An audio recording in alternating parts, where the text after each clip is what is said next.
Well, welcome. Today I want to make some homemade peanut butter cookies, and I'm going to start off with some oat flour. About 1 cup of oat flour. I may add a little bit more, but I'm going to start off with 1 cup of oat flour. Natural peanut butter. So I'm just going to put 1 cup, and the oat flour is very fine. And then I'm going to add 1/2 cup of light brown raw sugar. I'm adding about 1/2 teaspoon of baking powder, and I use the non-aluminum baking powder, 1 teaspoon of baking soda. I'm not going to add any salt because I think I have plenty of salt in the peanut butter that I'm going to use. Although it's natural peanut butter, but it does have salt in it. I'm going to use about a teaspoon of cinnamon.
And just like Play-Doh, that's what it's like. It's just like Play-Doh.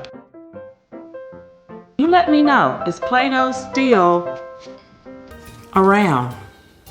You know, because some things that kids play with, they played with when I was a kid, they stay, you know, the test of time. Put it in the oven, and I lined it with the parchment paper, so I shouldn't have a problem.